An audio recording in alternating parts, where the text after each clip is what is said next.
മഠത്തുമൂഴിയിൽ ഇരുവിഭാഗങ്ങൾ തമ്മിലുണ്ടായ സംഘർഷത്തിൽ ജിതിൻ കൊല്ലപ്പെട്ടു എന്നാണ് പോലീസ് വാർത്താക്കുറിപ്പ്. അനന്തവുമായി ഉണ്ടായ തർക്കമാണ് പിന്നീട് അടിപിടിയിലും കൊലപാതകത്തിലും കാര്യങ്ങളെ എത്തിച്ചതെന്ന് വിശദീകരണം. പ്രതികളിൽ ചിലരുടെ ഇടതുബന്ധം സൂചിപ്പിക്കുന്ന ചിത്രങ്ങൾ ഇതിനിടെ സമൂഹമാധ്യമങ്ങളിൽ പ്രചരിക്കുകയും ചെയ്യുന്നു. CPM മുൻ നിലപാടിൽ തന്നെയാണ്.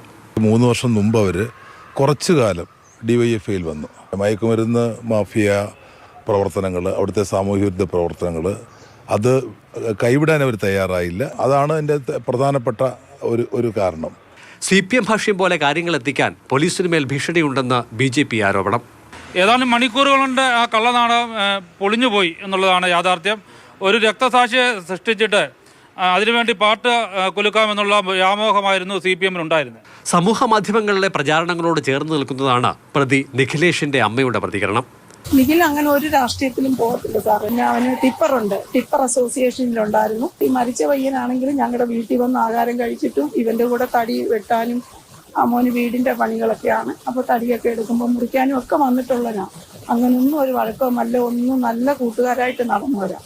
പിന്നിപ്പോൾ ഇതെന്ത് സംഭവിച്ചെന്ന് നമുക്ക് പറയാൻ ഒന്നും അറിയത്തില്ല. അതേസമയം കൊല്ലപ്പെട്ട ജിതിനും പ്രധാന പ്രതി വിഷ്ണുവും മുൻപ് അടുത്ത സുഹൃത്തുക്കളായിരുന്നുവെന്ന് തെളിയിക്കുന്ന ചിത്രങ്ങൾ പുറത്തു വന്നു. ജിതിൻ പകർത്തിയ സെൽഫിയിലാണ് വിഷ്ണുവും ഉൾപ്പെടുന്നത്. GNPC എന്ന ഫേസ്ബുക്ക് കൂട്ടായ്മയിൽ 2018 മെയ് 16 ജിതിൻ തന്നെയാണ് ചിത്രങ്ങൾ പങ്കുവച്ചതും. പ്രതികളിൽ സുമിത്ത്, നിഖിലേഷ്, ശരൺ എന്നിവർക്കൊപ്പവും ജിതിൻ നിൽക്കുന്ന ചിത്രങ്ങൾ സമൂഹമാധ്യമങ്ങളിലുണ്ട്. മാതൃഭൂമി ന്യൂസ്, പത്തനംതിട്ട.